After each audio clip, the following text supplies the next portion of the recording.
Rachel Oates on the 1st of October 2020.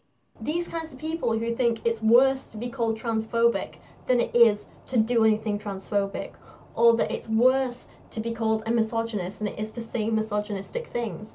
Like, it's ridiculous. It's not. Just be a good person and you won't be called these things. Rachel Oates on the 5th of April 2022. Quote, "So quick update. I filed a defamation claim against EOT's video and YouTube agreed with me that it is in violation of the UK's defamation laws and so have restricted it from being played in the UK. The big claims in their video, that I'm a serial transphobe, are utterly false and are said with the intent of damaging my reputation." End quote. It's ridiculous. It's not. Just be a good person and you won't be called these things. This is just one piece of evidence out of many that Rachel Oates wants to ban you from seeing. Why? Well, because it draws into question her own actions, a fact we'll discuss in further detail in a second. But first, a quick content warning for the following: transmisia, sexual violence, legal violence, domestic abuse, terrorism, self-harm, suicide, misgendering, and dehumanization. If you like our work and appreciate the research put into each video, please consider supporting the channel via Patreon. You can also support us by liking, commenting, and sharing this video on social media.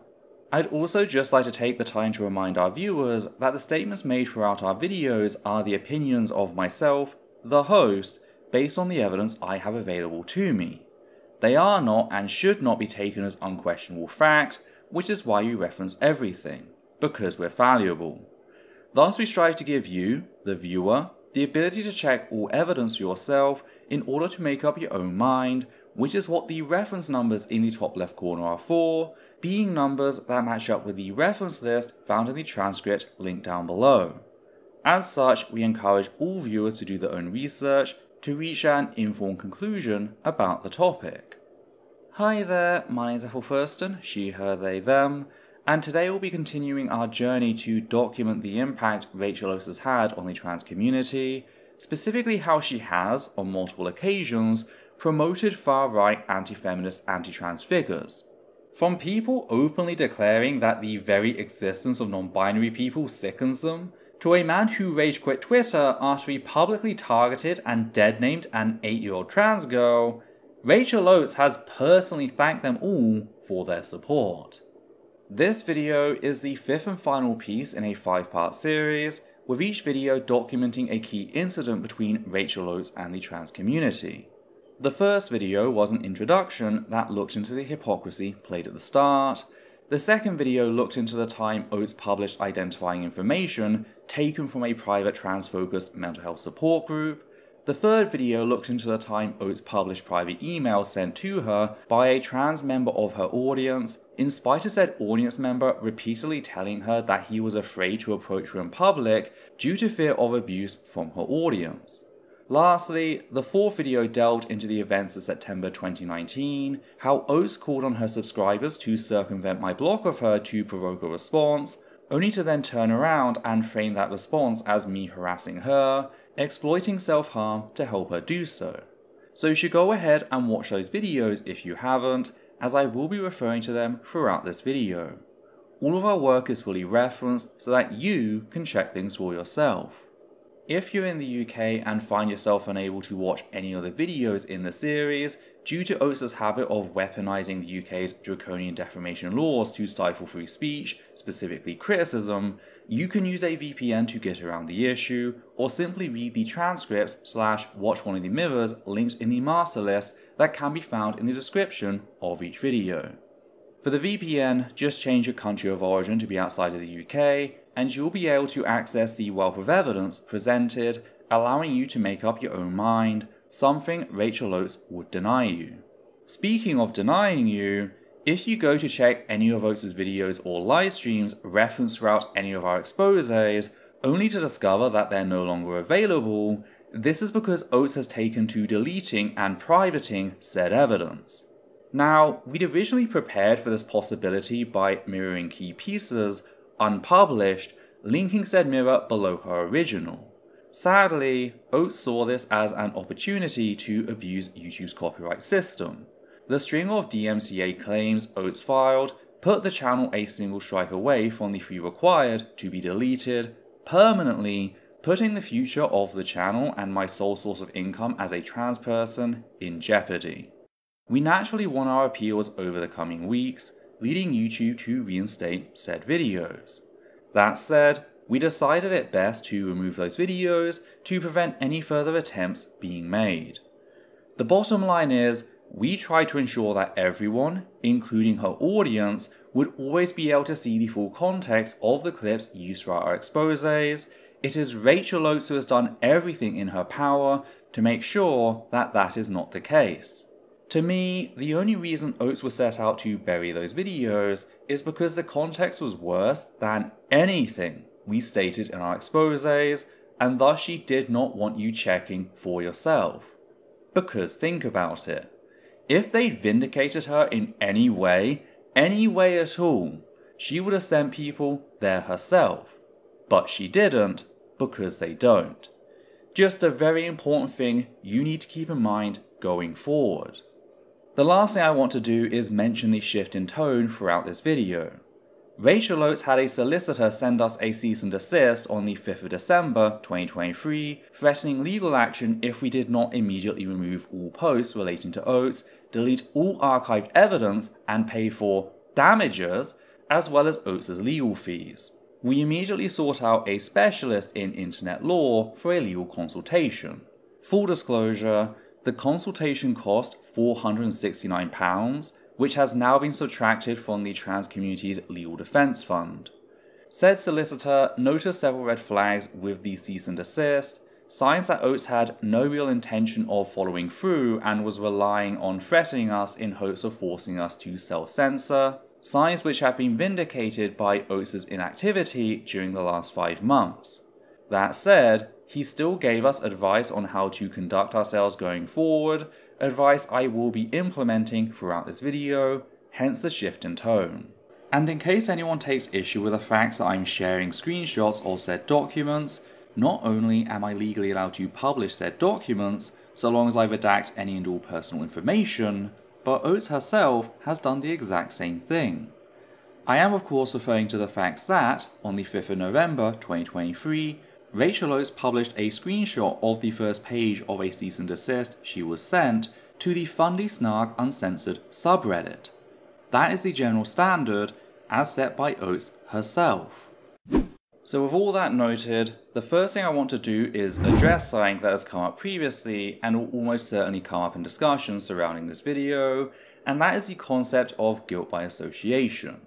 We need to discuss what it is and how some people have corrupted its original meaning beyond all usefulness.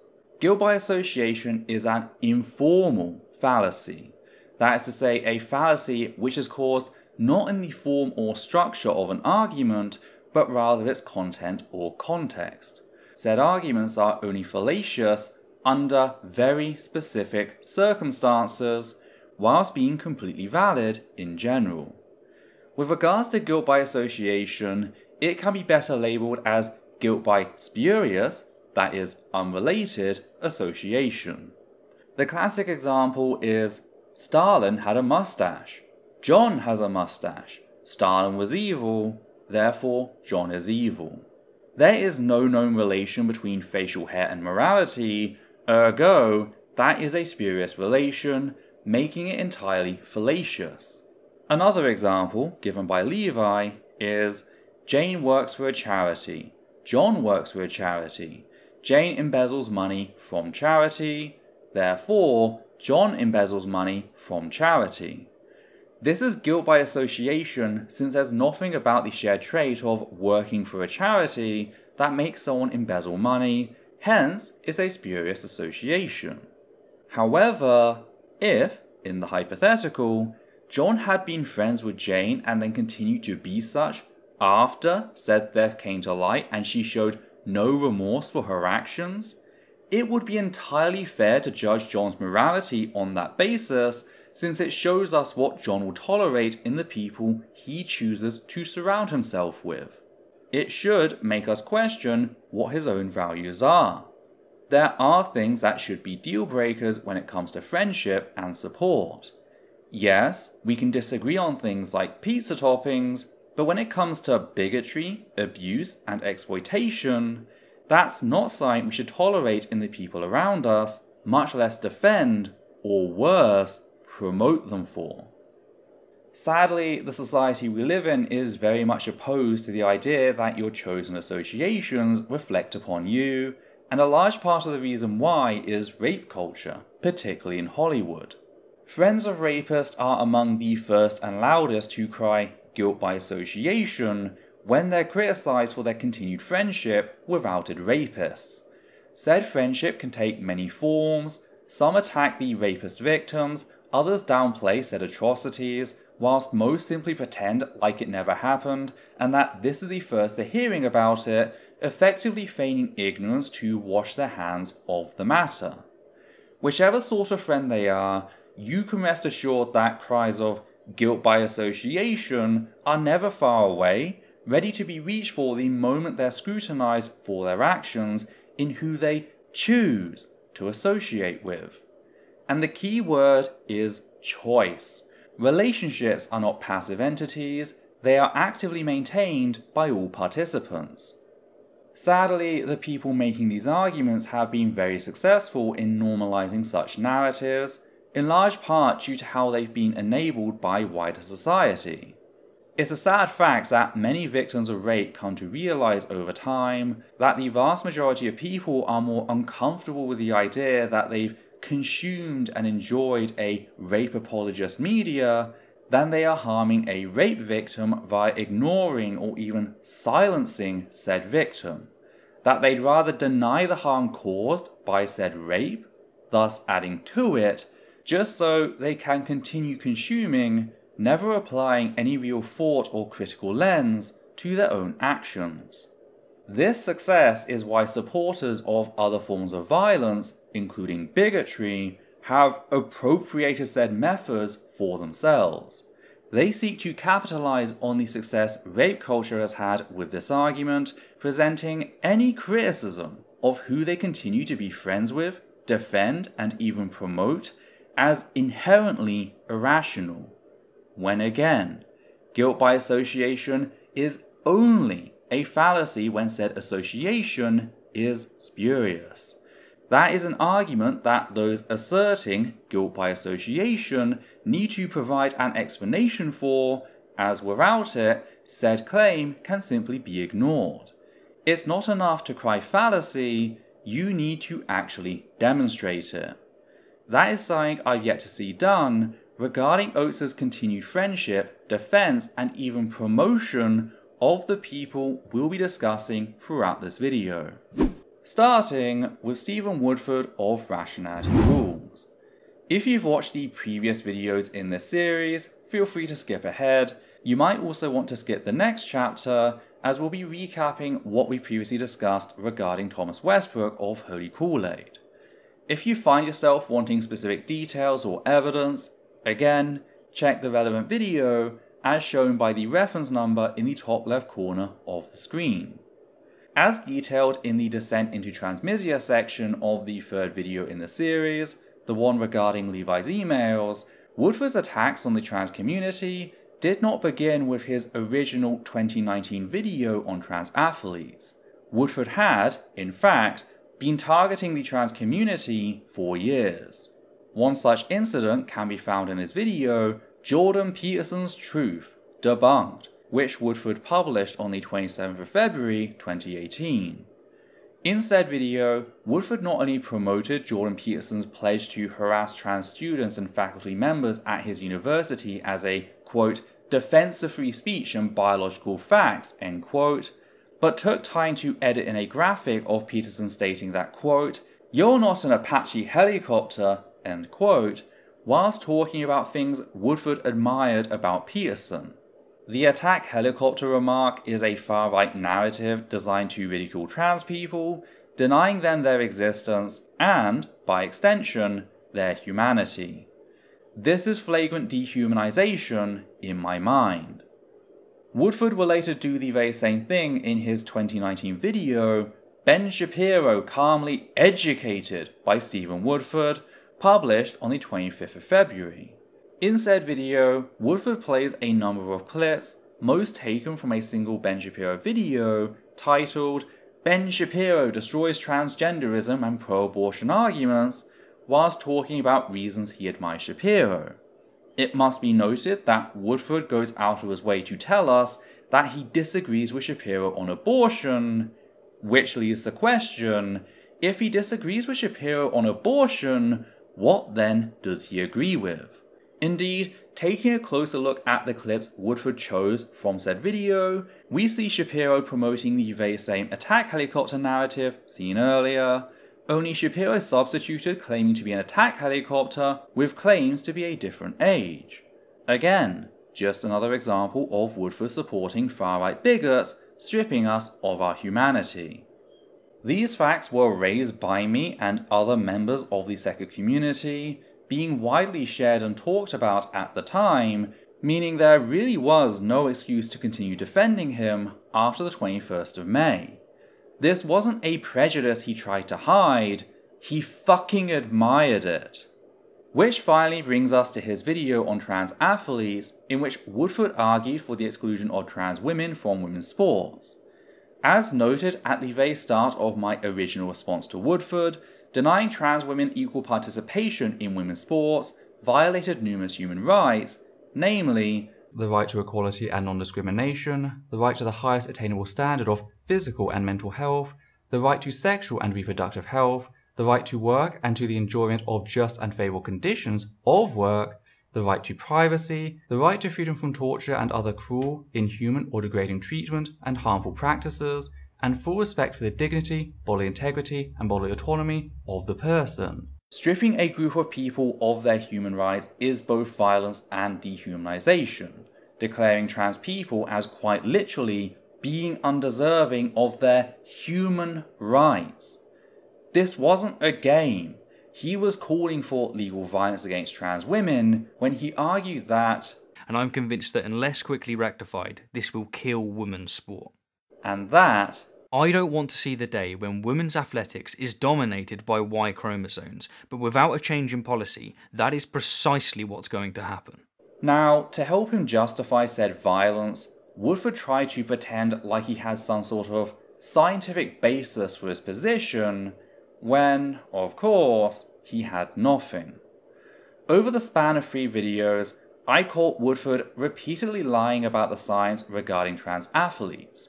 In his first video, I showed how he lied about hemoglobin, pointing out how studies had shown that HRT brings said trait, quote, within the typical range of non-trans female athletes, end quote, something Woodford had declared impossible. He then went on to lie in his apology video, presenting the standard deviation of muscle mass in trans women on HRT as the range.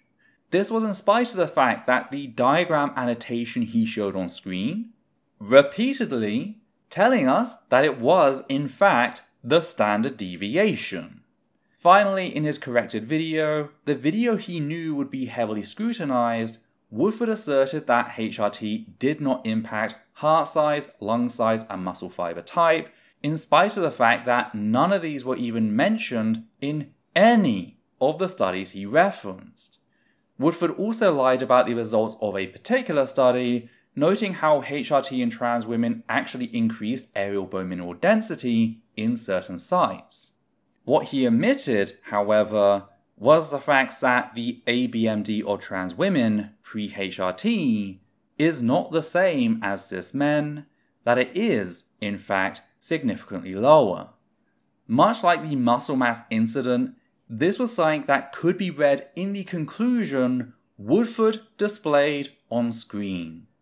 Once could have been an accident, but by the 3rd and 4th time, it became clear to me that Woodford wasn't looking at the science and letting it guide him to a sound conclusion. He was rooting for any ad hoc excuse that, in his mind, justifies stripping trans women of 6 fundamental human rights. But it gets worse, for not only did Woodford continue to lie about the science, but in his corrected video, he also promoted an anti-trans hate group that grinned at the prospect of trans women dying slow and painful deaths as the result of botched uterus transplants. Again, Woodford knew he was being scrutinized for his every move, yet he still felt confident enough to promote said hate group, thanks, in large part, to the support he continued to receive whilst publicly inciting legal violence against trans women. All of which was documented when my final response to Woodford went out on the 22nd of June 2019. That's why, when Oates asserted the following in one of her videos on the 2nd of September 2019, according to Hannah, apparently it is not okay to demonize people who are just innocently going around spreading hate and hurting others. They're not doing anything wrong, except to all those people they're hurting, but it's not fair to criticize them for that. So like I say, on the one hand, she's a pretty small channel, so no sending hate her way, be nice to her please. On the other hand, if you're gonna be homophobic or transphobic, I don't care how big or small your channel is, I'll call it out when I see it. Red Venture criticised her hypocrisy regarding her continued friendship and support for Woodford, noting her lack of cooling out. Oates saw this and responded, declaring the following in no uncertain terms. Quote, "I knew this would happen. Tell you what, the minute Steve starts treating transgender people as human, I'll call him out for it. But I don't know anything about sports to know which of the arguments are fair and which aren't, so I'm keeping my mouth shut about that." End quote. Again, everything we've just gone over had been belaboured, not just by me, but by the trans community in and around the secular community for months. Therefore, in my mind, the only way to be ignorant of the issue at this point was to actively avoid everything trans people were saying on the topic, which is not something a trans ally, which Oates has presented herself as in the past, would do. Furthermore, whilst Oates claimed to be staying out of it in the post just shown, that's not what she said in her emails to Levi, published after the 12th of July, as seen in the statement that, quote, "And in this case, I think EOT and a lot of his friends are being immature, reactionary, and attention-seeking. This has become less about correcting some bad science for them and more about wanting to cause outrage, virtue signaling, and attempting to demonize and cancel people who don't agree with them 100%. End quote. How can she claim to know that my criticism of Woodford had become, denoting a change in state, less about correcting some bad science and more about wanting to cause outrage, virtue signaling, and attempting to demonize and cancel people if she hadn't watched both my original response and at least one of my later responses? Do know she explicitly mentions the channel by name when making the statement, so there's no doubt as to whether she's talking about us. This is an important question since when you review a piece of media or a series, there is a reasonable presumption that you have engaged with said media. In this instance, that she had watched our videos. So we take that reasonable presumption and add it to the facts that Woodford promoting Shapiro's dehumanization of trans people had been pointed out and discussed in detail as early as my second response to Woodford addressing Rationality Rules transphobia and the ACA statement. We take that and add it to the facts that every subsequent video continued to show how bigoted Woodford was, how he was lying about the science at every opportunity and promoting known hate groups, and we find ourselves asking, how can Oates cast judgment on my later criticism of Woodford without being aware, to some degree, of what I've just shown you?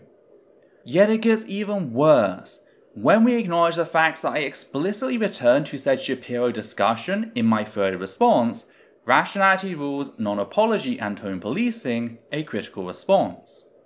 This is important to note since it was also the video in which I made a passing mention of my interactions with Oates on Twitter. Mentions she later responded to with a video of her own, an in-depth response to lies about me, EssenceOfThought is a lying bully, on the 29th of May 2019. Again, when you publish a response to a video, there is a reasonable presumption that you have watched whatever it is you are responding to. This means that it is more than fair to assume that Oates was well aware of Woodford promoting Ben Shapiro's dehumanization of trans people as something he personally admired by the 29th of May 2019, months before she publicly declared that Woodford was not dehumanizing trans people on the 2nd of September 2019. It is on this basis that I conclude that this was not a defense made in ignorance.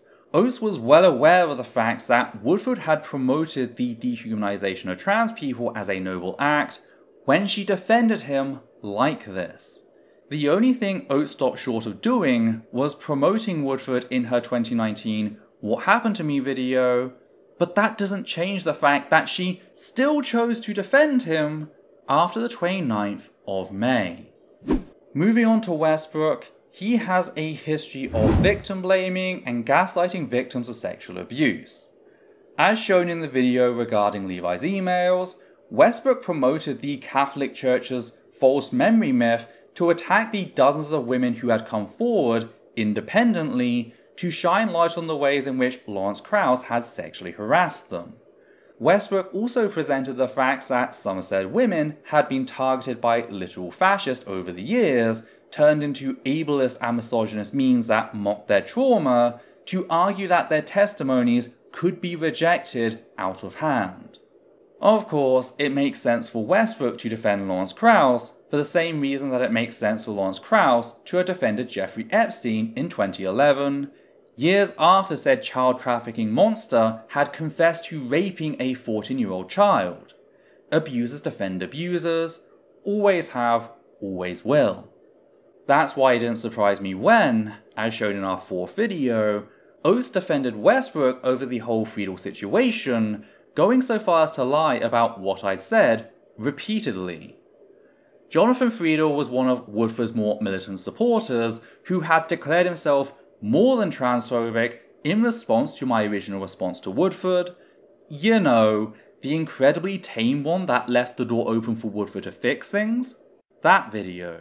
Friedel proceeded to target and abuse me personally, creating burner accounts and even following me onto other social media platforms as I continued to block his bigoted ass.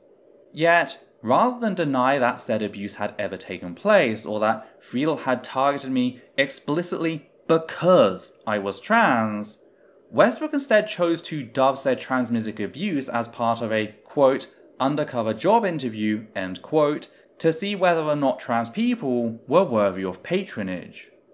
I naturally responded by pointing out that such abuse is not part of my job description as a trans YouTuber, nor should I be treated as such.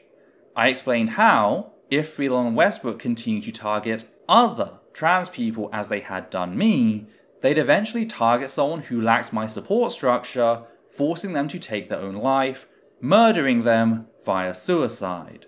Which is when Oates jumped in to claim that I'd personally threatened self-harm and suicide, in spite of me going out on my way to repeatedly state the exact opposite. As shown in the last video, she even quoted me, very explicitly telling people that I was not at risk of self-harm and suicide, right before going on to declare that me doing so was threatening self-harm. She ran with this idea, presenting me standing up for the lives of my fellow trans siblings as the actions of a domestic abuser who threatens self-harm when facing accountability, going so far as to reference me in a video about abusive girlfriends. That's how hard Oates went in on her defense of Westbrook's normalization of transmisic abuse and harassment. This is something I didn't really stress so much in the previous video, as the focus was mostly on the hypocrisy of what Oates did next, but it's important to point out how, every time she lied about me having threatened self-harm, in spite of me repeatedly stating the opposite, she was doing so to defend Thomas Westbrook, and, by extension, the actions of Jonathan Friedel.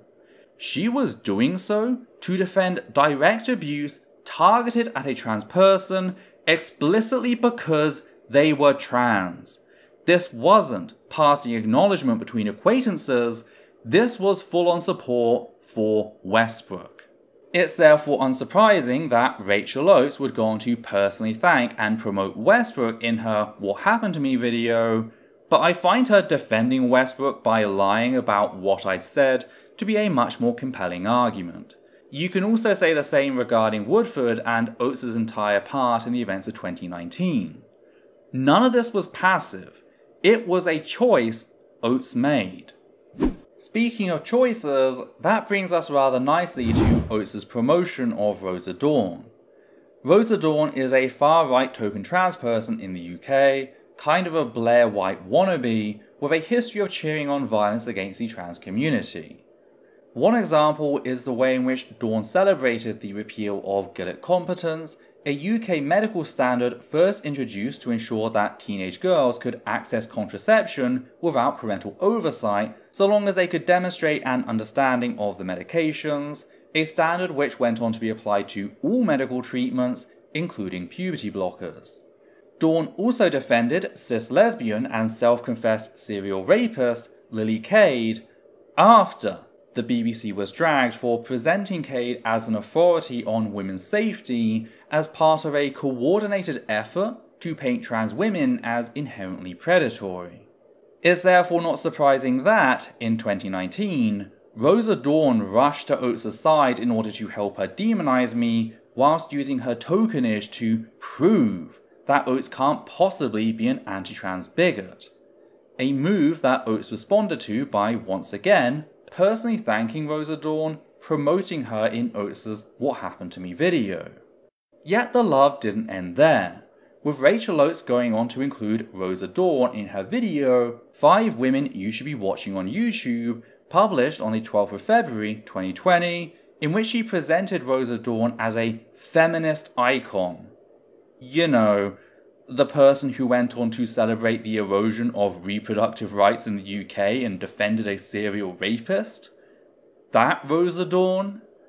That's what seemingly passes for a feminist in Oates' mind.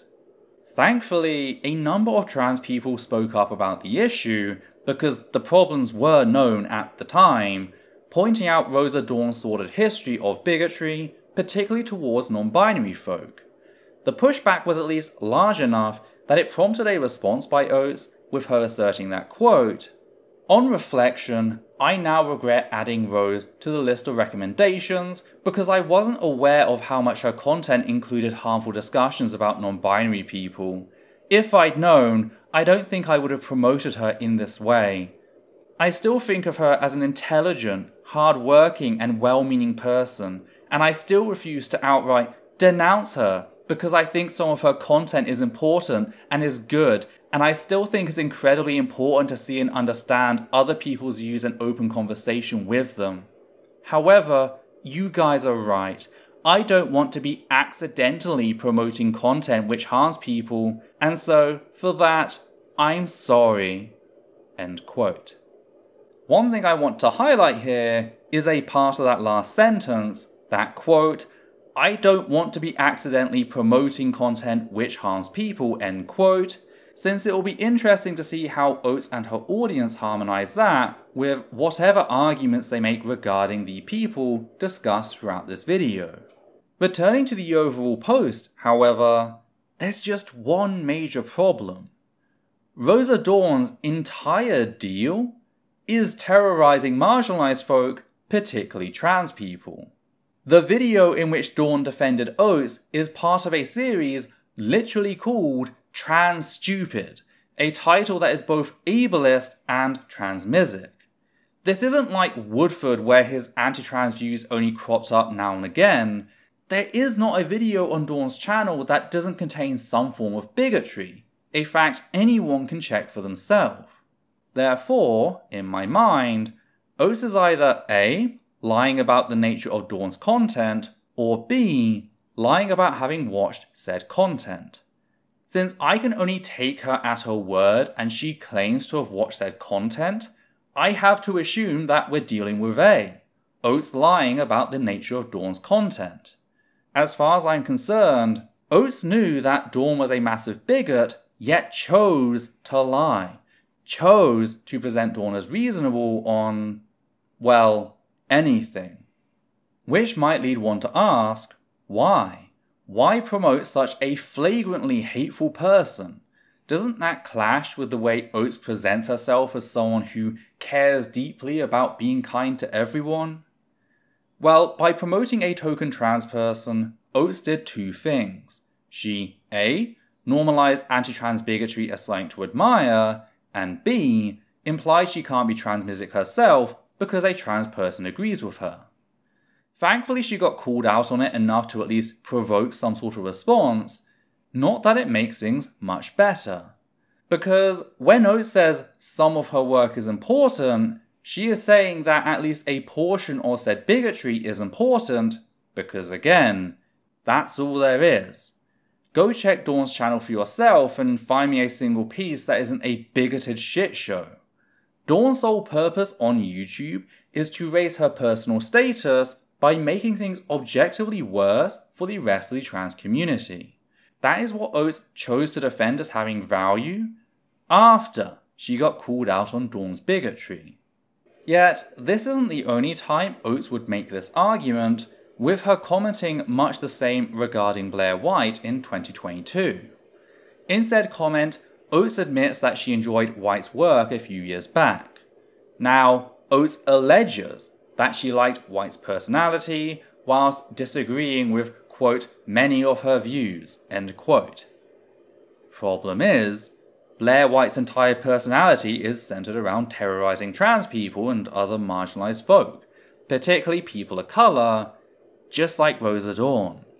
Again, please, feel free to show me evidence of where she hasn't done this, because if it exists, I certainly haven't seen it. And it's on that basis that I can only come to the strong conclusion that the only thing Oates could have liked about White was said bigotry. That and token trans people who abuse other trans people. Because this isn't just a once-off, this is a pattern of behaviour. Though, returning to Rosa Dawn, this excuse is especially bad when we consider the fact that Rachel Oates openly acknowledges Dawn's hatred of non-binary folk before going on to assert that she can still support Dawn's work. Hell, she only goes so far as to say that she'd probably refrain from promoting Dawn had she known about the bigotry, really trivializing just how disgusting of a person Dawn is. This reads to me as nothing less than Rachel Oates telling her audience that support for non-binary folk is entirely optional. That a person having a history of targeting and abusing non-binary folk is not, in her mind, an immediate deal breaker. That is fucked up on its own. Yet things only get worse when we acknowledge the fact that Rachel Oates is straight up lying when she asserts that she had no idea about Rosa Dawn's anti-trans views. Again, this video was published on the 12th of February 2020, yet I have evidence of people reaching out to Rachel Oates when she published photos of her taking Rosa Dawn out, partying in December of 2019. What's more is, Rachel Oates responded to said tweet, meaning she saw the post and she knew. Hell, the person trying to warn Oates even followed up, stating that, quote, "I'm not saying being friends with people is wrong, but I'm just concerned if you're planning to make a video with her or something. She's a trans medicalist, which means she doesn't believe non-binary people are real, and she thinks gender dysphoria is the only way you can be trans." End quote. So they even explicitly mentioned being concerned about Dawn's inclusion in a video, detailing their reasons why. That's pretty fucking clear to me. Oates might not have known the full extent of Dawn's bigotry, yet she certainly wasn't as oblivious as she's claiming to be. Best case scenario, Oates just didn't care enough to look into things until the moment she thought it might damage her brand, because, from my perspective, that's all Rachel Oates cares about.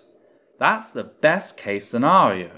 The alternative is that she fully supports Dawn's bigotry and is merely saying otherwise because she was called out. Whatever the case, just keep in mind that Oates lying in an apology isn't unprecedented. She once apologized publicly for hearting a comment offering to break my knees, only to retract said apology in private. Nothing Rachel Oates says can be trusted, especially her apologies. If you're a trans person and you still trust her at this point, I don't think I can help you. You're the one who needs to start taking back some damn self-respect, as she is just using you to shield herself. Now, there's one last thing I need to note here, as it's tangentially related to Oates' relationship with Rosa Dawn, and that's what she said recently in her 2023 post-Christmas stream regarding the BBC. Whilst gushing about how much she likes EastEnders, a TV programme on the BBC, someone raised issue with the BBC's constant attacks on the trans community these past few years, leading Oates to downplay her awareness of the issue with the following. I bet Elysia'd end up liking EastEnders if she watched it, because she really likes reality TV stuff, which is arguably worse. See, I agree. I think she would. Plus, she just likes drama. And there's all the drama in EastEnders. Plus, she already knows who some of the characters are, and she sends me, like, Phil Mitchell memes. I can't even speak. She sends me Phil Mitchell memes all the time, so I think she would.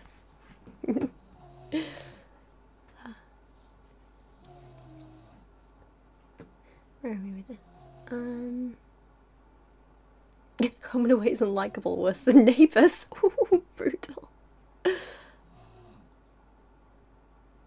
Oh, that's not cool. About the BBC, it's mostly their news stuff. They've had some very transphobic articles. A YouTuber called Sean made some great videos about it. And of course the Savile stuff was super dodgy. Yeah, absolutely. I get that. I've not seen those articles, but it kind of doesn't surprise me at this point. It's not great, is it?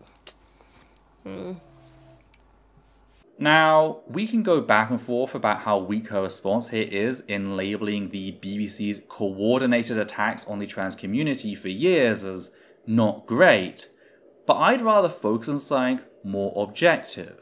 Namely, Oates' assertion that she's never seen these articles, because that is just a bold-faced lie in the most disgusting way imaginable. So, as mentioned at the start of the video, Oates has weaponized the UK's draconian defamation laws to try and silence me, her largest trans critic, with the UK's defamation system, particularly on YouTube, working on a shoot first, ask questions later approach. This is important since the very first video Oates weaponized said system against was our video, Rosa Dawn Defends Confessed Rapist, with discussion on Rachel Oates, which centred on an article in which the BBC promoted self-confessed serial rapist Lily Cade as an authority on women's safety due to her being a cis lesbian.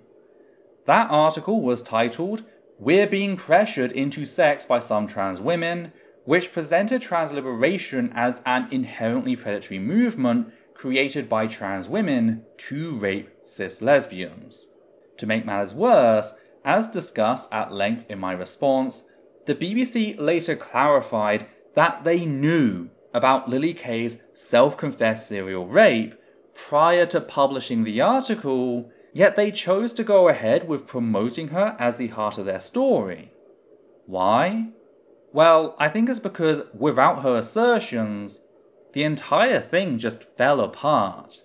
This led Rosa Dawn, who also appeared in the article, to bemoan the fact that people would point to the BBC's lack of journalistic integrity as reason to ignore its smear campaign against trans women, before Dawn went right back to defending and promoting Lily Cade as if nothing had happened. That's what the first half of that video was about, the BBC presenting trans liberation as the invention of trans women to help them rape cis lesbians.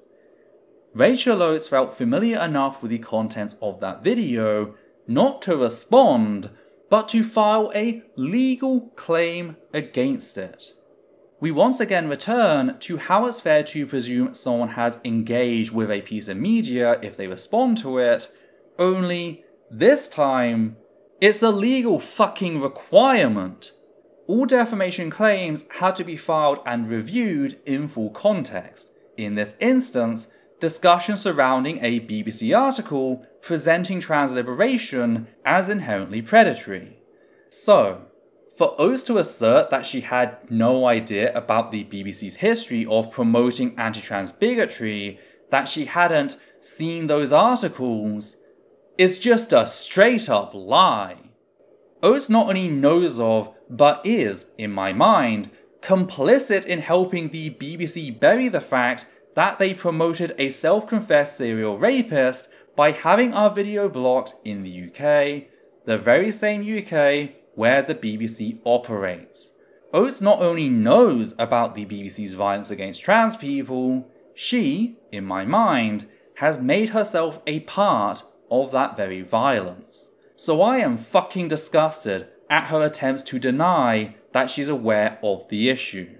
To me, this really does harken back to what I said in the section regarding guilt by association, namely how friends of known rapists like to pretend like the 5th time they're asked about their friend being a rapist, on record, is the first time they're hearing about it. I can't help but see the similarities, and for what? So that Oates can ignore the BBC's violence whilst pretending to be a trans ally? Jesus fucking Christ! Cis people really need to pull their heads out of their asses and do better. Because this isn't it. Returning to the post in which Oates was warned about Dawn's anti-trans bigotry, we see a reply by one Sarah Michel. Sarah Michel was, of course, Woodford's token trans person, being the single trans person who supported his calls to strip trans women of 6 fundamental human rights. Michel is another far-right token, someone who tried to make it big by defending hate speech as free speech, quite literally declaring hate speech as an essential part of democracy, telling her audience that, quote, "we must defend it at all costs," end quote. Hate speech refers to speech that is intended or likely to incite violence on the basis of a protected characteristic, with said characteristics in the UK being disability, ethnicity, gender reassignment, nationality, religion, sex, or sexual orientation. This includes both direct calls to violence, such as lynching, as well as the promotion of harmful stereotypes which are likely to result in said violence, such as a claim that gay people are more likely to be child predators. To give an example, in 2010, a group of men from Derby distributed a series of leaflets, including one titled "Death Penalty," that showed an image of a wooden art mannequin hanging from a noose accompanied by references to gay people. This was an example of direct incitement of violence towards gay people, and was subsequently reported, leading to the 3 men responsible being found guilty in 2012, making them the first people convicted in the UK for hate speech on the basis of sexuality. That is what hate speech refers to. So when Michel says she supports hate speech, she isn't talking about some nebulous right to be an asshole. She's talking about active steps to encourage violence against a marginalized group. This tells you the sort of person she was before we get to anything she did in 2019. Though she didn't just support Woodford in his calls to strip trans women of 6 fundamental human rights, she also went out of her way to attack my very existence as a trans person. In a thread started by Noel Plum, the 2 of them attacked my appearance, butchered my name as Pethel and Etheta, before Michel finished by very explicitly stating that my existence as a non-binary person sickened her. This was a horrific display, not just of general transmisia, but specifically embimisia. This was pure cruelty.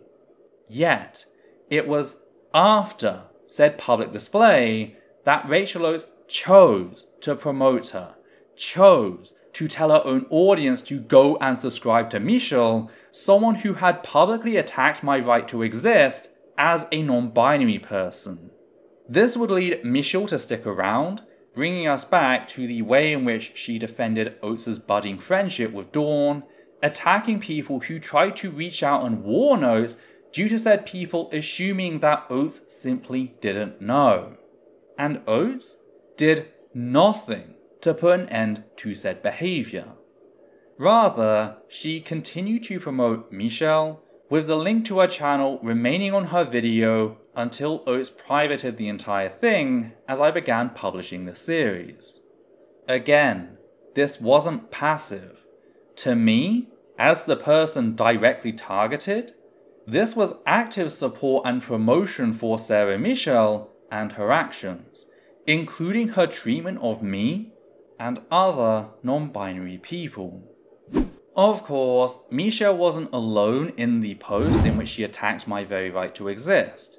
She was doing so with the support of Noel Plum, the person who appeared in Woodford's corrected video as his bargain bin replacement for Joe Rogan. As well as partaking in the embimisia previously discussed, Plum also attempted to argue that I, as a non-binary person, do not face systemic discrimination or anti-trans violence, stating that, quote, "When Pethel walks out the front door, no worries about being assaulted," end quote. This is a display of pure incredulity. Just because Plum is ignorant of the struggles of non-binary people, he presents that ignorance as evidence that such violence doesn't take place. Plum's words remind me of when people say that bisexual folk, being half straight, must face less violence than gay people. The reality, meanwhile, is that bisexual people, particularly bisexual women, have the highest rates of intimate partner and sexual violence victimization of any sexuality. Our experience as bisexual people is not merely watered down homophobia, it is a very specific, very unique form of violence. The same is also true with regards to being non-binary. To give one example I've talked about on the channel before, I've had guards with assault rifles yell at me because I'm non-binary and try to appear androgynous. Every fucking subway, mall and cinema in India has security similar to that found in airports in the West. You literally put any bags you have through an X-ray machine before stepping through a metal detector, and sadly, those lines are gendered and there is no line for non-binary people. Now, I prefer to use the women's line, but don't have a trans certificate because I haven't legally changed the gender marker on my UK passport, which would allow me to apply for one. Why? Because I don't know how doing so would impact both my marriage to Aditya and subsequent spousal visa, since India does not recognise same-gender marriages. So, if I change my gender marker to one I'm more comfortable with, I risk being separated from the woman I love. So really, I have no choice but to use the male line every fucking time.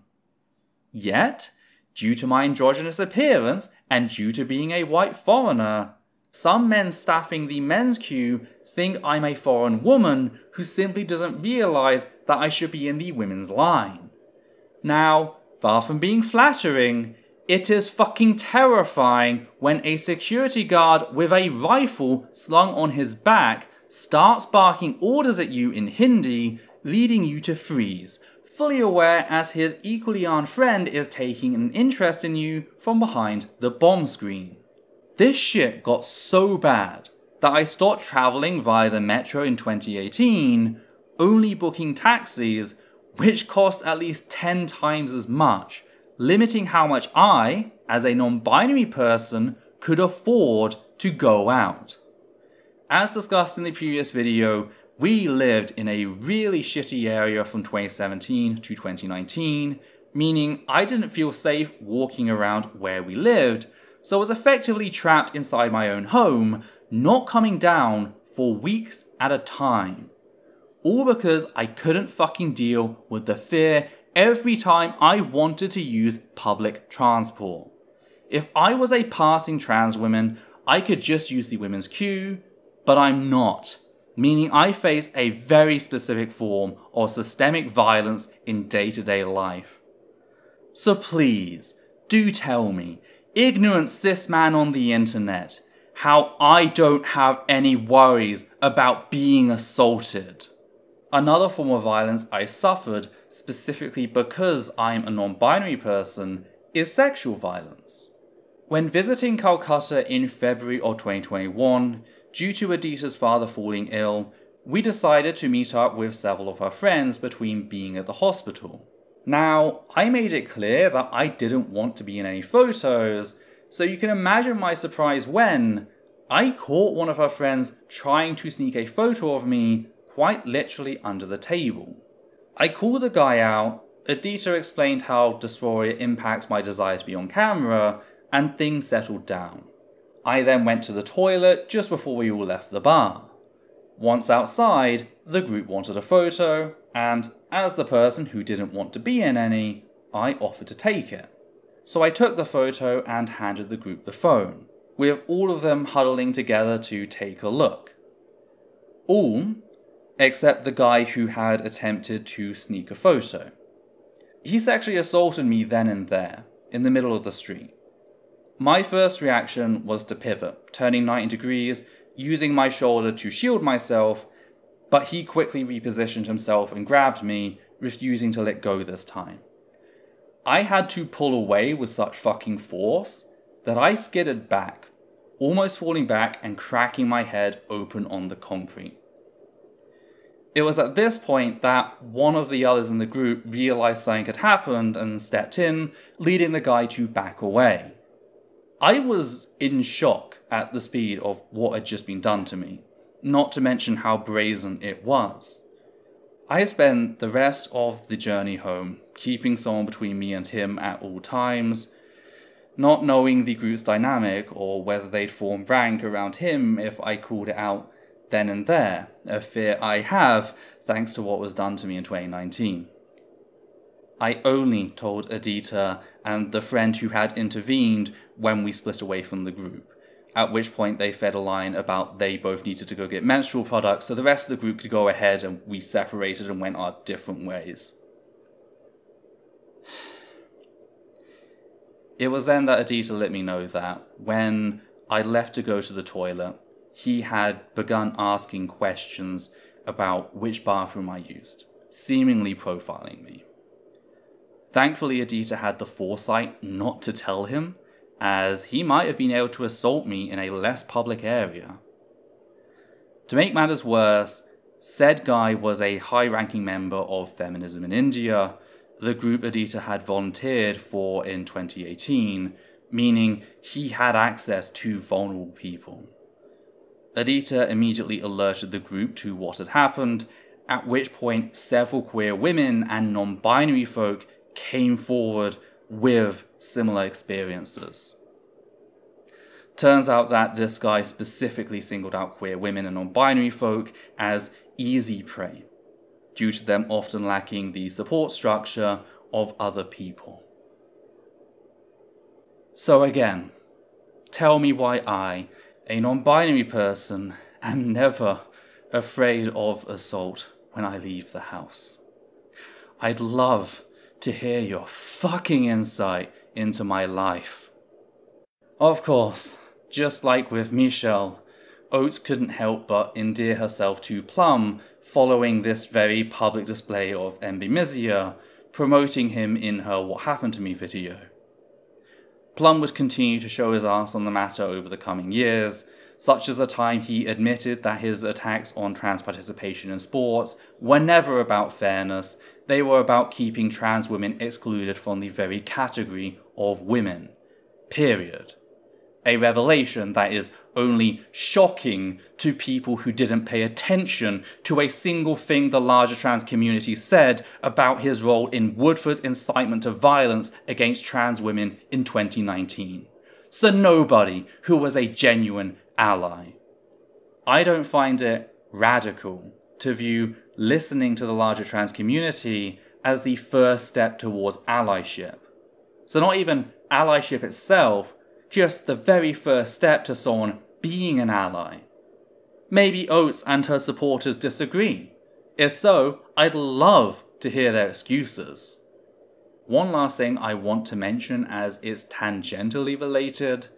As I continue to publish my current series, after crying about me referencing a UN list on human rights violated when you exclude a specific group of women from women's sports, claiming said rights were invented as opposed to, 100% organic, non-GMO human rights, Plum compared me to a dictator, implying that I'd oppress everyone if I got the chance. The same old, we can't stop abusing marginalized people. What if they do to us what we're doing to them? That whole shtick. This is something I wanted to bring up since there are only 2 entities that have attempted to block my videos in specific regions. One is Rachel Oates trying to silence my criticism of her self-declared trans allyship as a trans person. The other is the government of Pakistan. This is nothing more than projection on Plum's part. It is Rachel Oates who is wielding her privilege as a cis woman to, in my mind, legally terrorize her trans critics into silence. Unlike Plum, I don't need to make up hypotheticals. A last minute entry into this video is Nervardia. I hadn't previously intended to cover her, but she's been making such a racket on Reddit, effectively running a defense for Oates after she was banned from various subreddits for harassing their members into deleting any post remotely critical of her. Nervardia has taken to presenting herself as a neutral party, which couldn't be further from the truth, as shown in the previous video in how Nervardia effectively signed off on the following racist and transmissive shitshow. Essence of Thought, you are scum. And if you continue to use my country's freedom of speech to harass people, I will make sure your country comes after you. Because that's right, I know that your country doesn't have the same level of freedom of speech as mine. And I'm sick of people just going, oh, I have freedom of speech, and then saying whatever the fuck they want and then not taking accountability for their actions. So, because I know that you are from India, Peter, I would like to read you some selections from your country's penal code, I believe it's part of. Section 153A criminalizes promoting enmity between different groups on grounds of religion, race, place of birth, residence, language, etc., and doing acts prejudicial to maintenance of harmony by words either spoken or written, or by signs, or by visual representations, or otherwise. That means the things that you have been doing, Essence of Thought, or Peter, or Ethel, whatever name you want to go by, I don't care. The things you have been doing, where you have been trying to claim that people are violent transphobes with no evidence, where you've been driving people to the point of self-harm, stuff like that, that stuff violates your penal code for the country you choose to live in. And I'm going to advise you now that you discontinue such acts, because from now on, I will be reporting them to your government. I am done playing kid games with your stupid little shit, okay? You choose to live in India, so you don't get to choose my country's freedom of speech rights, because you choose to live in a country that doesn't have those rights. Okay? Another thing, deliberate and malicious acts intended to outrage religious feelings of any class, or the deliberate intention of wounding the religious feelings of another person. Stuff like that. That's all stuff that's in your country's laws. So, I'm gonna tell you now These are things that I'm going to be speaking to your country about from now on when you decide to harass somebody to the point that they want to mutilate themselves, when you want to try and whip people up into a religious fervor over comments that don't even exist, when you try and ostracize people from the atheist community because they don't meet your requirements of how outraged they should be, guess what? I'm now at your level of outrage over you because you have caused so much shit. I'm done. See the previous video for a detailed breakdown of everything that is wrong here. Though, returning to Nervardia, she was not only in the comments cheering on police violence called for by a white person who clearly thought I was Indian, she actually went out of her way to suggest that they work together in targeting my Patreon. This was an explicit appeal to cut off my primary source of income as a trans person, and the post was rightfully called out in the previous video in the Mainline Series, which went out on the 16th of December 2023. And yet, rather than distancing herself from said calls to violence, Rachel Oates has continued to be open friends with and even promote Nervardia, thanking her for a piece of jewellery she wore in a video published on the 2nd of March 2024, more than 2 months after the previous video went out, detailing what I've just shown you. A video which, again, Oates filed a defamation claim against, meaning she had to watch it in its entirety, including the aforementioned section. Oates knows full well what Nervardia did, yet is comfortable continuing to promote her as her quote-unquote wonderful friend. Let's start to acknowledge how, throughout everything from 2019 to 2024, not once did I call for action to be taken against Rachel Oates. Not once did I say she should lose this or that. All I did was criticise her behaviour and explain how to make amends with the trans community, and that was it.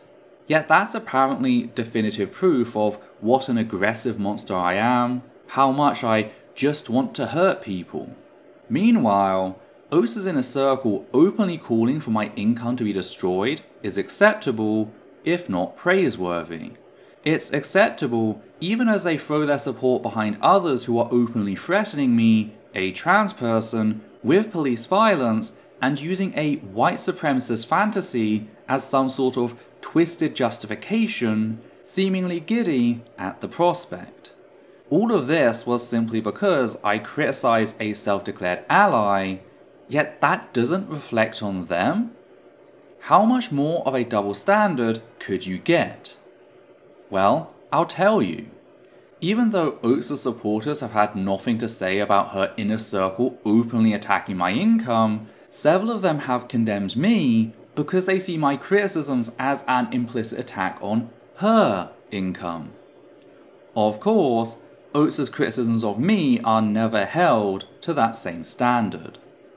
Though this isn't all that surprising considering Oates' continued support for Telltale Atheist after he tried to have the Secker community blacklist me for criticising Woodford.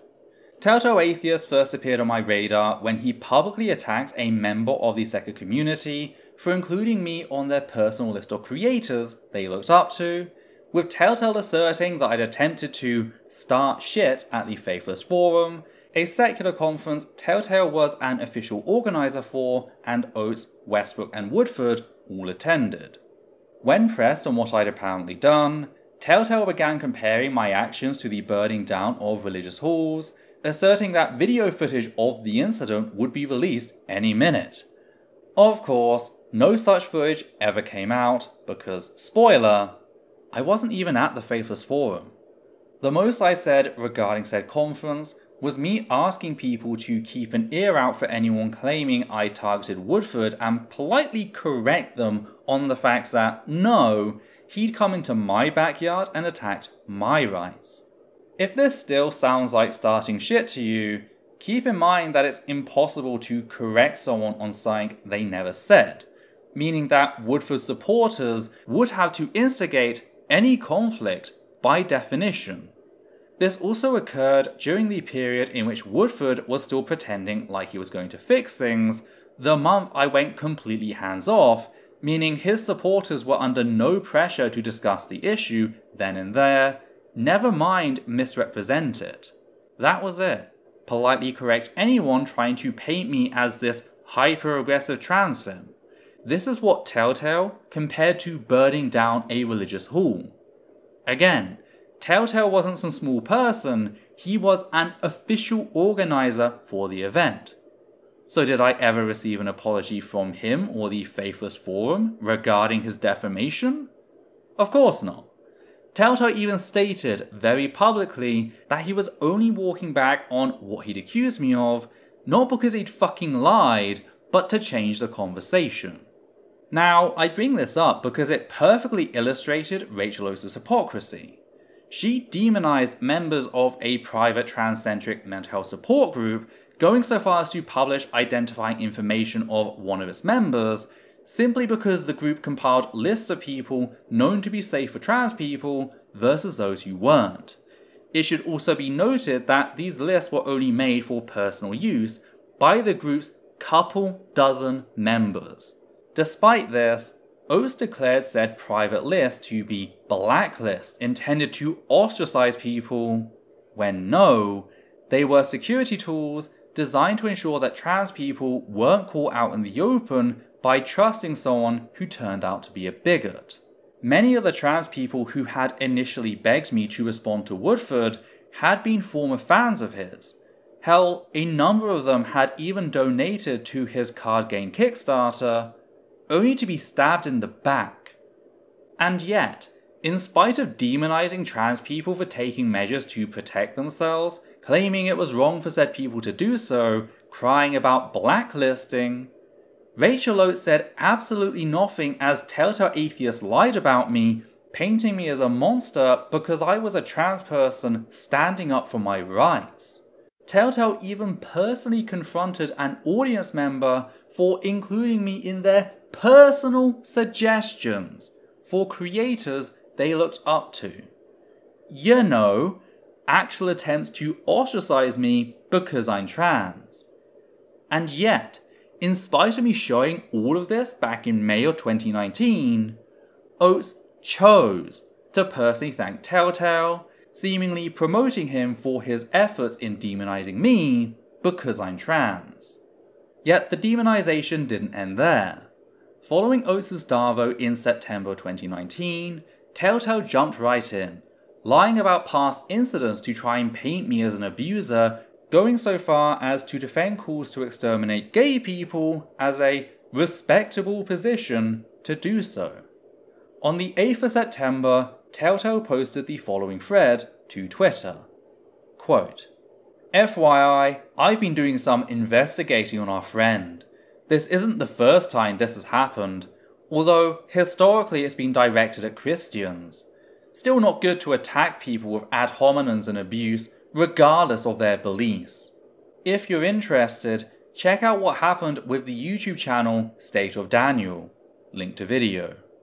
You can also check out the Emanuela situation, though that one is harder to track down since she deleted her channel as a result of the abuse. All this stuff happened 5 to 6 years ago. How many victims are there?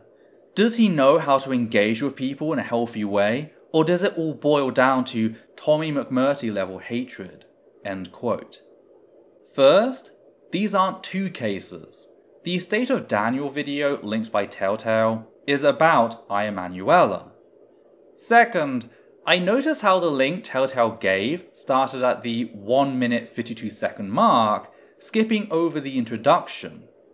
That's worth mentioning as Daniel opens his video by quite literally acknowledging that his previous video had been flagged for hate speech and doxing, and whilst he'd asked for a human review, he didn't think it would be allowed to remain up.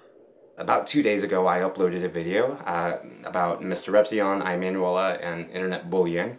And not even 48 hours later, I received 2 notifications from YouTube that the video has been filed under a privacy complaint and for hate speech, and so these cases are being investigated at the moment. And even though I feel like I've done nothing wrong, I have this strong suspicion that the video is going to be removed. So I did want to reply to some criticism before that happens.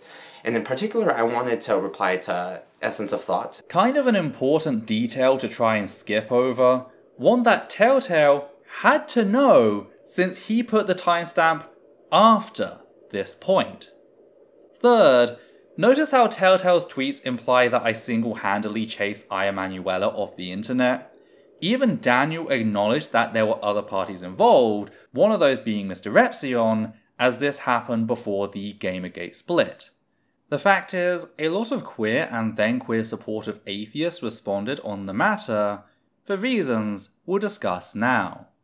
Aya Manuela was a Christian YouTuber, a white cis woman who rose to popularity with her flashcard video titled A Girl's Message to All Christians, a copy of which is still available on YouTube. She relied on presenting herself as a very soft and open woman, one who was perfectly fine getting along with people of all sorts. Look, she even quoted Gandhi in her flashcard video. Isn't that nice? One thing she couldn't accept, though, were the queers, especially their criticism of Christians who compared relationships between 2 consenting adults to animal rape. That just wouldn't do. So there she was, ready to give us a real talk on homosexuality. Here is but a small taste of what followed. But the truth is, the LGBT community knows nothing about what real Christians believe. So let's get biblical. Leviticus 18 verse 22. You shall not lie with a male as with a woman. It is an abomination. Leviticus 20 verse 13. If a man lies with a male as with a woman, both of them have committed an abomination. I was feeling what Jesus feels towards people who are struggling with this. It was pure, unutterable love and concern. Not the love that pats on the back and says it's all good. It was the love that seeks to reform. I believe that homosexuality as a practice is a blatant attack on the character of God. 2 things were instituted at creation: the Sabbath and the holy union of marriage between a man and a woman. Many people struggle with anger issues since childhood. Does that justify them walking into a school one day and shooting 20 kids? Desire does not excuse behavior. Many people struggle with a desire to touch people. Does that justify molestation? Others struggle with sexual desires towards children. Does that justify pedophilia? Whether we like it or not, there was a time when homosexuality was not okay. We have to ask ourselves, are we going to reach a place in time where pedophilia or molestation will be justified? Whoa, hold up. Homosexuality is different. It's not hurting anyone. Not hurting anyone? In 2005, according to the Joint United Nations Program on AIDS and the CDC, in San Francisco, 90% of all new AIDS infections are among men who have sex with men. In Los Angeles, 71% of those living with AIDS are gay or bisexual men. Not to mention the more than 50% of all AIDS transmission in the US to be due to male-male sexual contact. Last I checked, AIDS hurts. I understand, like I've never understood before, that it is indeed a struggle. But Jesus did not come down here, shed his blood, and give his power so that people could be overcome or given to weaknesses. For those who don't know, Leviticus chapter 20 verse 13 is the kill passage. The full passage reads as, quote, "If a man has sexual relations with a man as one does with a woman, both of them have done what is detestable. They are to be put to death. Their blood will be on their own heads." End quote. Aya Manuela knew this when she chose to forward said passage as God's divine judgment for gay and bisexual men on earth. She knew it called for their extermination and seemingly believed other Christians would share in that knowledge, whilst outsiders, meaning LGBT+ folk, wouldn't, thus she felt she could use it as a dog whistle. Sadly for her, we are intimately familiar with said passage in the LGBT+ community. God knows, we certainly had it screamed at us enough over the years. This makes it particularly gross for Telltale to compare my response, which is still up, by the way, to the actions of Tommy McMurtry, who we will come back to in the Jimmy Snow section. All you need to know is that McMurtry is a violent bigot who shares in Aya Manuela's goal of eradicating all LGBT+ folk, the same goals Telltale Atheist is defending as a position deserving respect. Though that's not the only hateful thing in her video, we also have her clear support for reparative torture, pseudoscientific methods meant to turn gay and bisexual people straight, methods often labelled as therapy to hide their true nature. Not only do said methods not do what they claim, but they increase attempted suicide from 8% to 42% among LGBT+ youth. We also have her comparing being gay or bisexual to wanting to gun down children or molest them. For full context, Emanuela's video came out a week after a school shooting, and this was back before tragedy fatigue had set in surrounding said shootings. This was a very high-strung topic, and she exploited the pain surrounding that in order to demonize gay and bisexual people. Then we have her argument that HIV is a gay disease caused by same-gender intercourse. It's not. There's nothing that makes same-gender intercourse more inherently dangerous.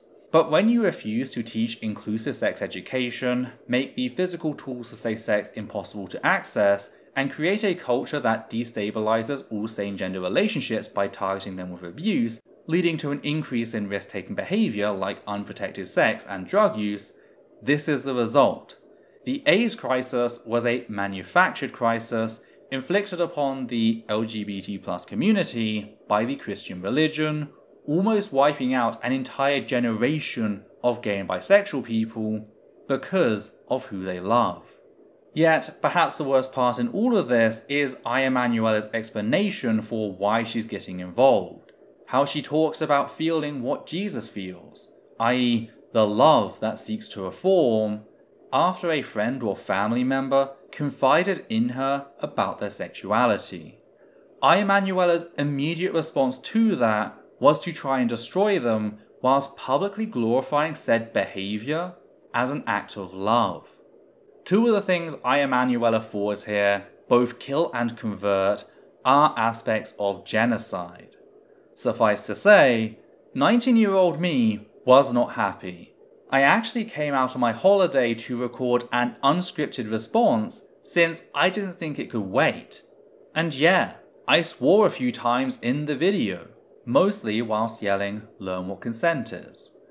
I told the person who wished me dead whilst pretending to be a kind and loving person to fuck off. I guess you can say I have a real problem with that sort of emotional manipulation. Though I wasn't alone in responding. Various other secularist and LGBT+ activists spoke up, effectively tearing away the mask Emanuela had used to gain prominence.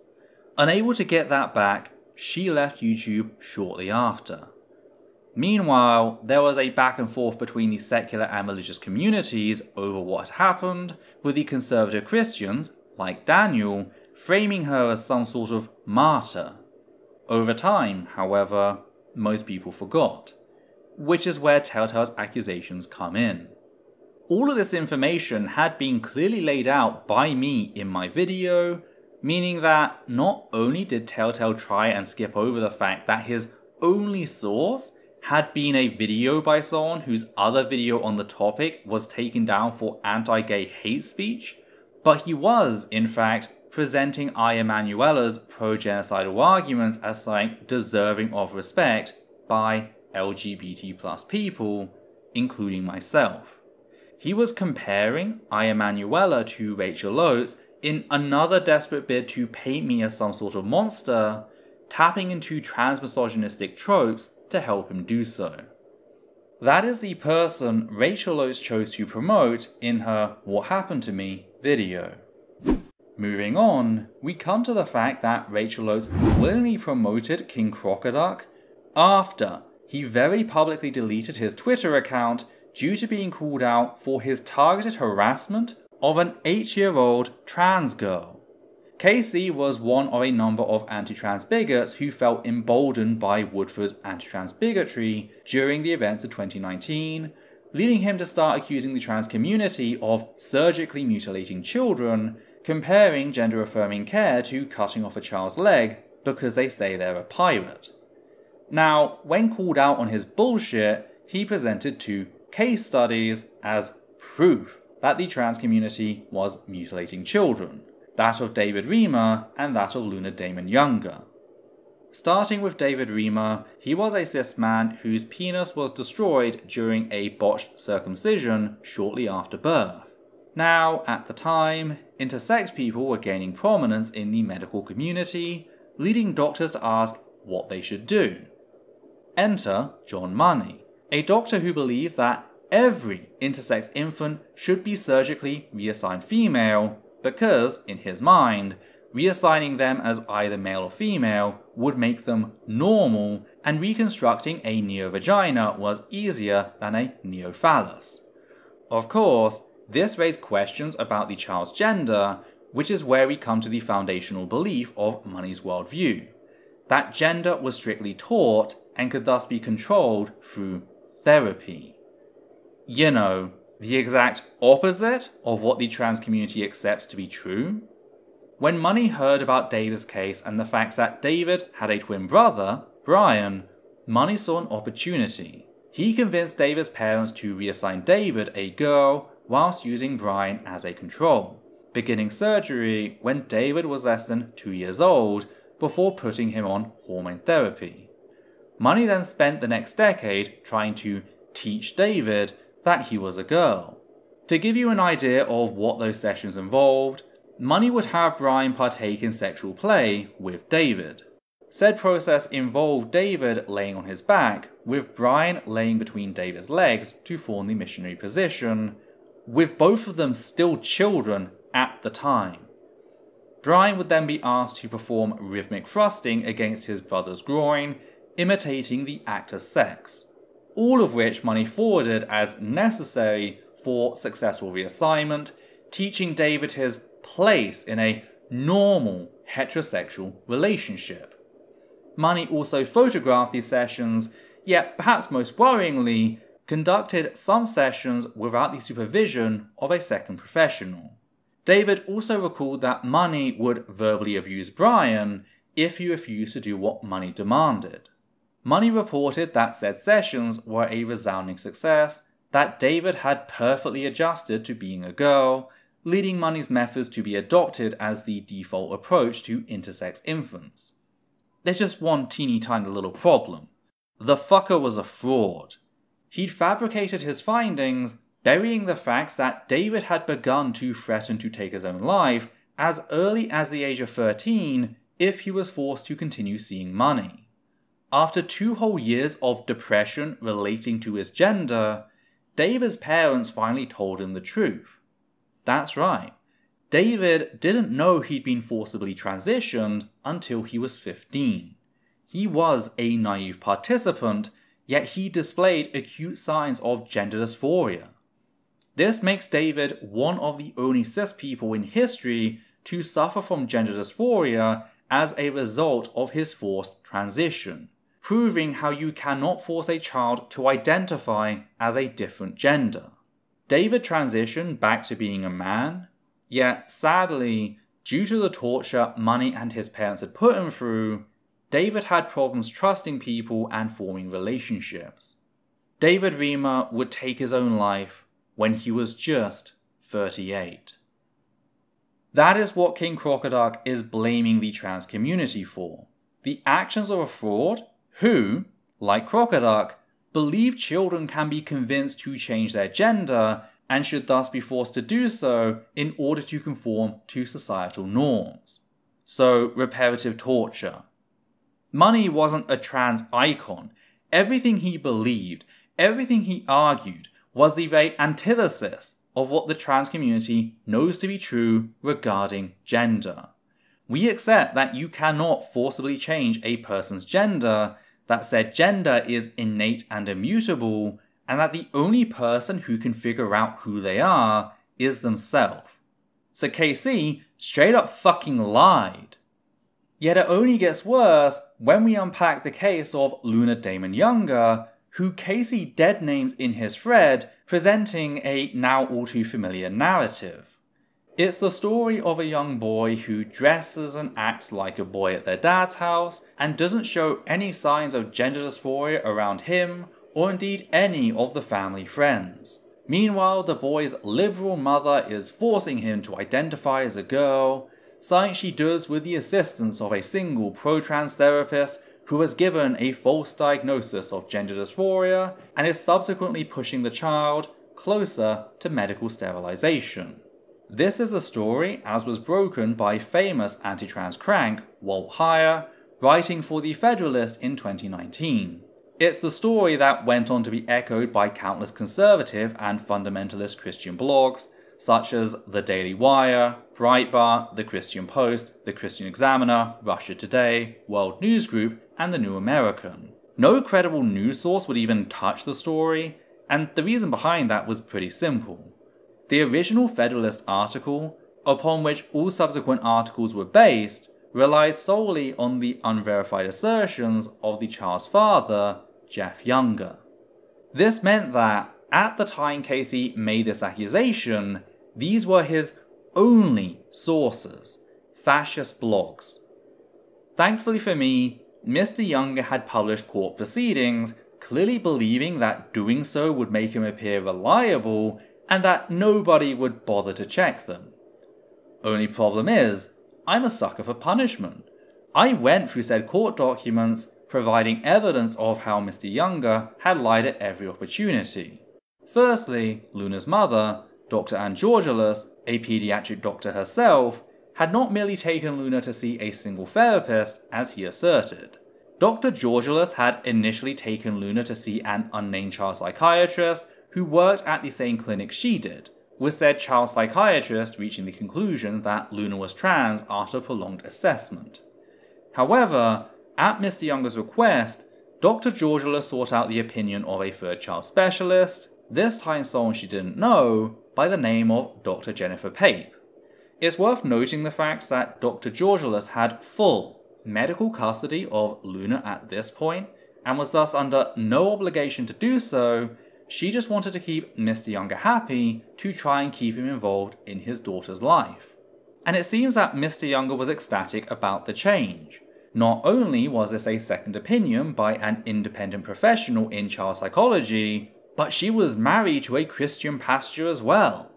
Things really couldn't have been any more perfect for Mr. Younger. Or at least, that's how he perceived things, before Dr. Pape reached the very same conclusion as Luna's previous psychiatrist, leading Dr. Pape to refer Luna to Dallas's Children's Medical Center's Genesis Clinic. Said clinic was headed by child psychiatrist Dr. Meredith Chapman, who, after looking over Luna's case, tried to reach out to Mr. Younger to ensure that he was involved in her transition every step of the way, something that would have greatly helped Luna's well-being. Mr. Younger refused to engage at this point, with his only email to Dr. Chapman stating that he was compiling evidence to present to her. He never followed up. Meanwhile, Dr. Chapman referred Luna to Rebecca Ower, an independent child counselor, for assessment to see whether Luna would likely benefit from further support at the Genesis Clinic, making this Luna's third official assessment. Clinics like the Genesis Clinic send potential patients to an independent psychiatrist to avoid any potential conflict of interest. It's at this point that Mr. Younger began attacking Ms. Ower, writing angry emails to Dr. Pape about how Ms. Ower is a lesbian who was heavily entrenched in the transgender movement. Ms. Ower is, of course, the professional that all the articles demonized as Luna's sole therapist, ignoring the unnamed psychiatrist, Dr. Pape, and Dr. Chapman. Luna has also had a court-appointed therapist since then, Dr. Susan Fletcher, who reached the exact same conclusion as her predecessors. Another thing revealed through reading the court documents is the fact that Mr. Younger had repeatedly called the police on Dr. Georgelas, including when she was at a teacher-parent meeting, turning up with a group of far-right thugs to record what they hoped would be her arrest. Thankfully she wasn't, though Child Protective Services would become involved, with the case being investigated by Ms. Jasmine Jackson. Ms. Jackson would interview not just the children without either parent around, but also the adults surrounding said children, such as their teachers. What Ms. Jackson found was a history of abuse on Mr. Younger's part that had made Luna's twin brother, Jude, afraid of him. In one incident, Mr. Younger assaulted Luna, shaving off her hair to try and make her look like a boy, in spite of there being a court order in place to prevent this.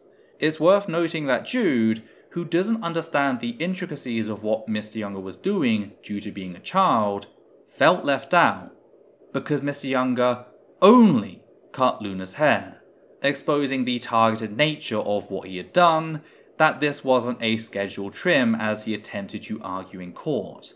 Ms. Jackson also found out that all of Luna's teachers reported Luna self-identified as a girl when neither parent was around. To top things off, whilst Mr. Younger claimed that he allowed Luna to dress and identify however she wanted at his house, he refused to even allow girls' clothes into his house, meaning Luna couldn't dress how she pleased while she was visiting him. His assertions that Dr. Georgelus was grooming Luna into thinking that she was a girl turned out to be nothing more than pure projection on his part. That was Casey's source for his assertions, an abusive father who had been caught out lying at every turn. And it was as I began to share evidence of this that Casey closed down his Twitter account, taking to the YouTube community tab to act like he was doing some noble thing. This was all very public, with me going on to make 2 videos regarding the 2 cases cited. At the same time, Woodford supporters, a group Oates was a part of, began pointing to this exact case as proof of just how unreasonable I was, how aggressive I'd been in fact-checking a supposedly rational adult who made it his goal to target and deadname an 8-year-old trans girl. So, considering all that, I find it pretty reasonable to conclude that Rachel Oates knew about the issue, at least to some degree, and yet, in spite of that, she still chose to promote him, thanking him publicly in her What Happened to Me video. Sadly, the story of Mr. Younger didn't end in 2019. I'd returned to him in 2022, redoing my video on Luna as part of a series of videos covering the facts that Mr. Younger had openly called upon his supporters to assassinate Texas politicians that supported trans youth, ran for office on a pledge to eradicate trans youth, and boasted about how he is responsible for the ban on gender-affirming care in Texas. And I get that these things happened after Oates chose to support KC, but none of this is surprising when we look at what was already known in 2019. We knew Mr. Younger was an anti-trans fascist with a history of domestic abuse, meaning this is something that KC, and by extension Rachel Oates, willingly enabled. It is my opinion as a trans person that they helped Mr. Younger extend his reach beyond religious circles, that they helped secularize his brand of anti-trans violence, just like Woodford had done. Which just leaves us Jimmy Snow. I had originally considered turning this section into its own standalone video, but I'm exhausted. I just want to get this last video done, to have made this information publicly available for other people to use, before moving on to hopefully brighter and better things, so it gets tagged on to the end. Note that this isn't merely a condemnation of Rachel Oates, who promoted Jimmy Snow throughout the events of 2019. This section is a condemnation of everyone who took part in the public sexual harassment campaign, which became known as the Pumpkin Saga, glorifying sexual violence as the pinnacle of liberal LGBT+ activism.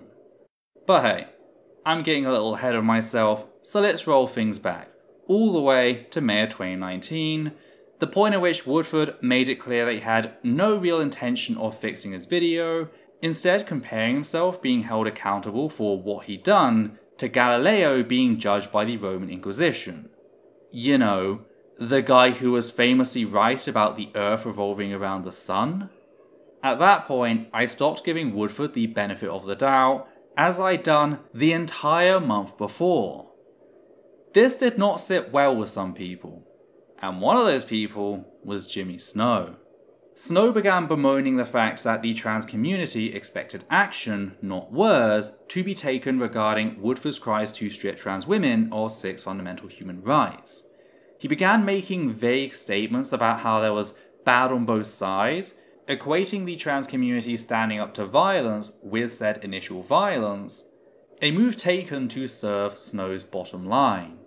You see, the relationships in the secular community at the time were not organic. Back in 2018, Snow had established a Discord server to which secular content creators were invited. I know, because I was actually invited to join, yet never made use of the service. I only discovered that I was still inside the group when I logged back onto Discord to set up the EssenceOfThought community server at the start of 2021.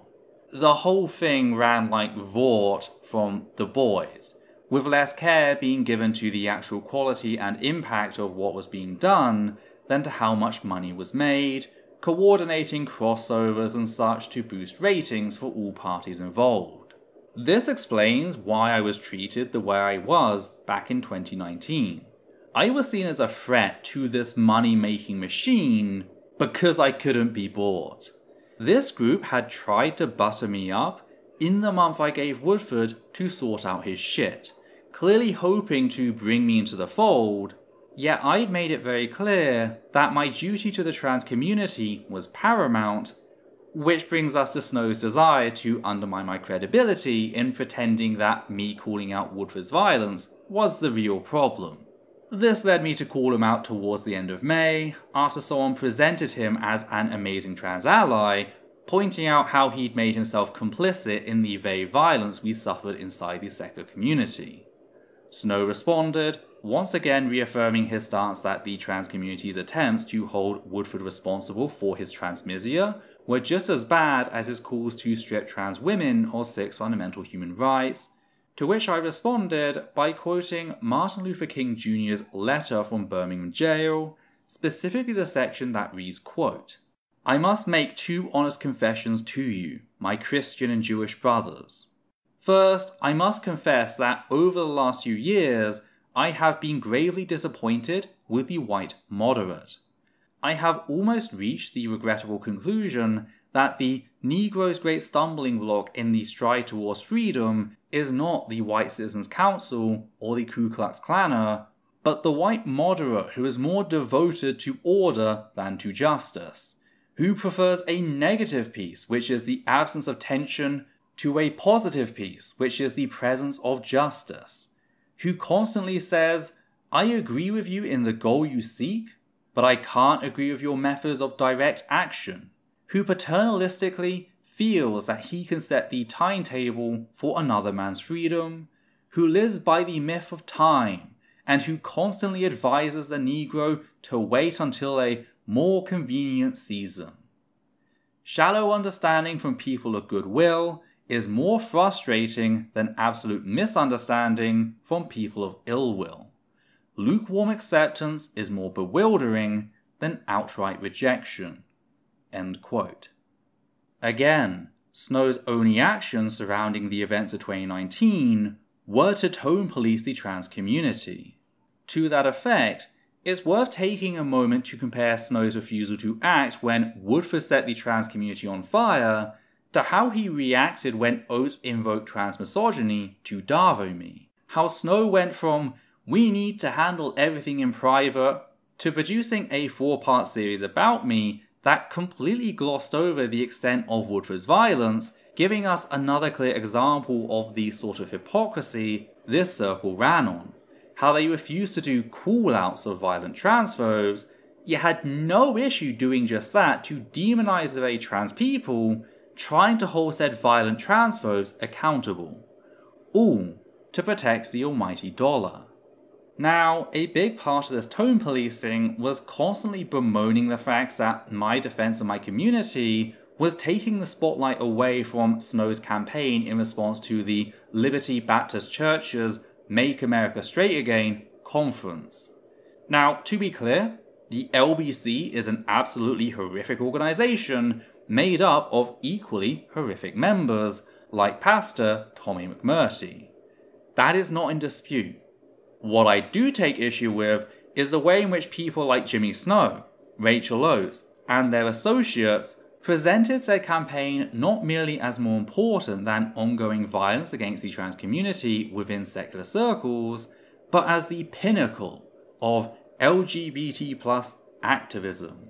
We see this in how Snow quite literally invokes said activism as justification for ordering his fans to ignore the mounting criticism of him within the trans community towards the end of August, again, vague posting about me, stating, quote, "Hey, just a reminder that I love all you pumpkins. There are going to be bullies who try to undermine the incredible work we have done together. Ignore them. Pumpkin Saga Part 2 coming soon." End quote. Yet, to really see just how furious criticism of his pumpkin platitudes made Snow feel, we have to look no further than his fourth video about me, specifically his section going after former ACA presenter Jen Peoples. Then today, actually, you see Jen Peoples posting out that when they see a pumpkin, what they see are straight people who are just trying to practice symbolic allyship. Well, that's too bad, Jen. Jen, maybe you should educate yourself. I'll put the links down below of what the Pumpkin Saga actually is, because this is a meaningful effort that means a lot to a lot of us who would like to see a lot less dead kids, and it amazes me that people like you and Essence of Thought would rather put queer versus queer than, even if you can't support us because you have some problem with us, then just shut your mouth about it. Jen Peoples is an openly gay veteran who, by this point, has spent almost a decade openly campaigning for gay equality, including, yet not limited to, fighting for gay equality under US law. That is the person Snow is attacking, effectively ordering her to view his performative little shtick as something with more value. This is fucking gross. Not to mention highly disrespectful of the work that Jen Peoples had done on the ground. Yet it only gets worse when we acknowledge how the heart of Snow's campaign, the very thing that gave it its name, was based on sexual violence. In response to Snow critiquing videos put out by LBC and its members, Pastor Tommy McMurtry began to call Snow, still going by Dear Mr. Atheist at the time, Mr. Pumpkin. This led Mr. Atheist followers to spam the conference chat with pumpkin emojis, angering McMurtry. So far, so good. Yet this is where the sexual harassment began. Snow began insinuating that McMurtry is sexually attracted to pumpkins, such as himself. Snow then set up a website, TommyMcMurtry.com, to which he uploaded sexual images of anthropomorphic pumpkins, as well as drawings of McMurtry himself engaged in sexual acts with pumpkins. Images that would be routinely sent to McMurtry. That is the Pumpkin Saga as it came to be known. According to Rape Crisis England and Wales, sexual harassment refers to someone engaging in, quote, unwanted conduct of a sexual nature, end quote, that, quote, has the purpose or effect of either violating the other person's dignity or creating an intimidating, hostile, degrading, humiliating, or offensive environment for them, end quote. They then further expand on this by giving us 19 examples. I'm not going to read them all, but I just wanted to note a few key ones which are relevant to this topic. Those examples are sexual comments or noises, for example, catcalling or wolf whistling, sexual jokes, sexual post or contact on social media, and lastly, spreading sexual rumours. So, considering the evidence just presented, how is what Jimmy Snow did in 2019 not an example of what I just listed? How is drawing sexual art of a real person only to upload said art to a public forum and spam them with it not a form of sexual harassment? To me, this was sexual violence that Jimmy Snow not only felt good for enacting, believing he deserved to be celebrated and honoured for doing, He fucking sold merchandise capitalizing on said sexual harassment. Fucking merchandise. Here's a fun idea. Let's conduct a thought experiment. Let's roll things back to before the events of September 2019. Let's say, for the sake of argument, that I hadn't called Rachel Oates a liar and a sewer mouth for gaslighting the trans community. Let's say that I had, as so many people kept telling me to, taken a page from Jimmy Snow's book. Let's imagine that I'd begun making comments about how Rachel Oates clearly lusted for some form of fresh produce. Lettuce, for example.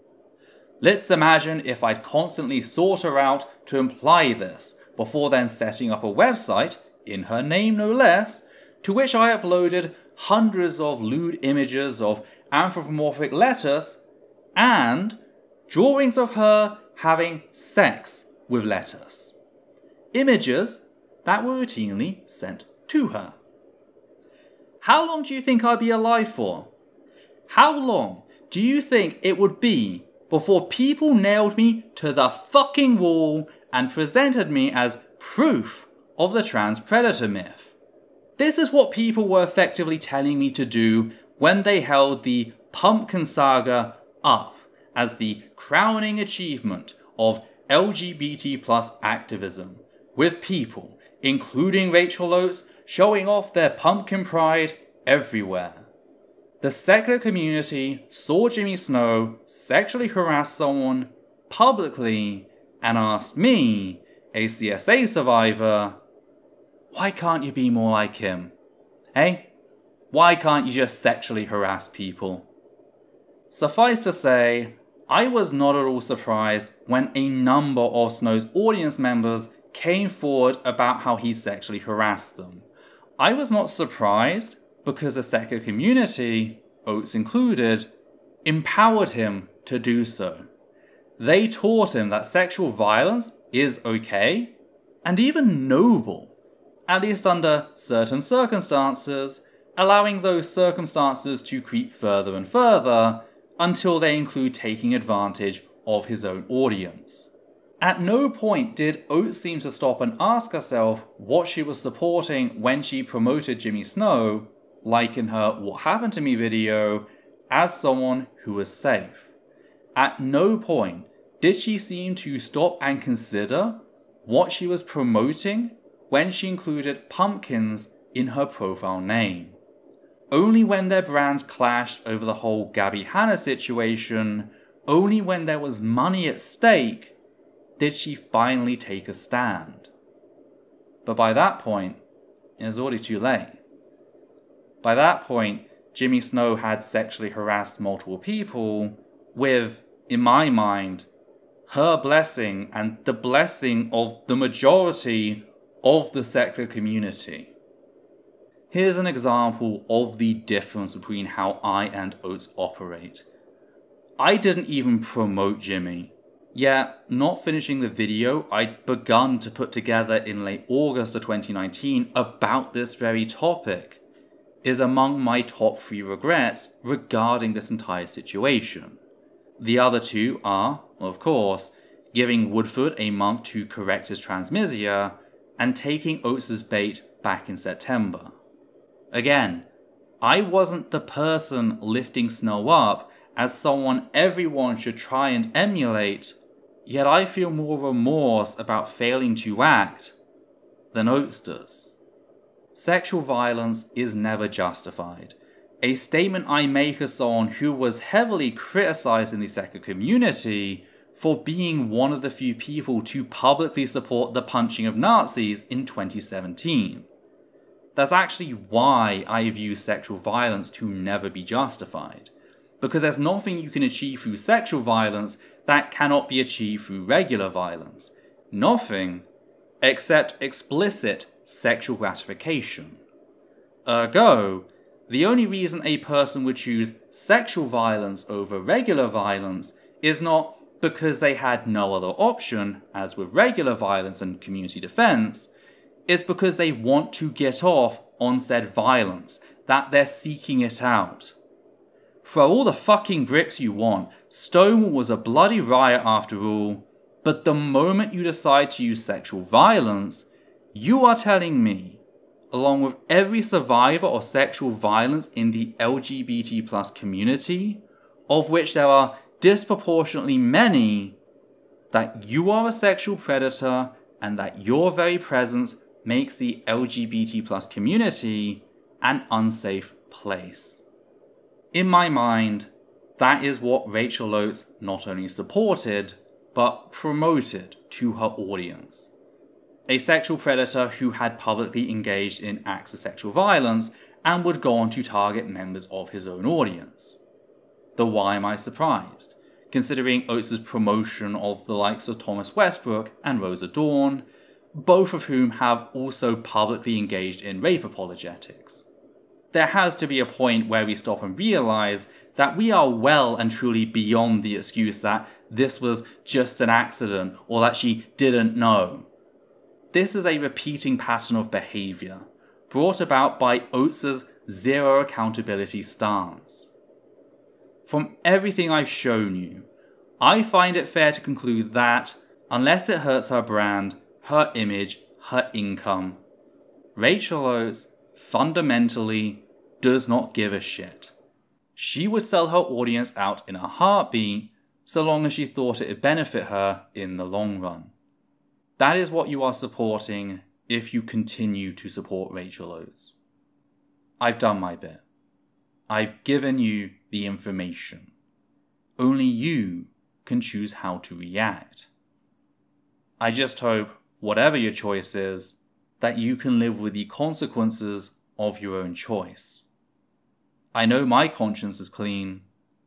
How about yours? Though now that we're done, I'd love to get your thoughts on, well, everything. Did you appreciate the series? Which part stood out to you? Did Oates' connection surprise you? Are there any others you want to share? Did you notice something we missed? If so, be sure to let me know in the comments down below. And if you appreciate what we do here and want to help out, please consider becoming one of our wonderful patrons who make our work possible. On that note, I'd just like to thank the following people: Matthew Kovac, Gert Van Vorst, Hannah Banghart, Marble Wings, Sosh Daniels, Flynn, and Higgins the Seagull. And for myself, Adita and Levi, take care now.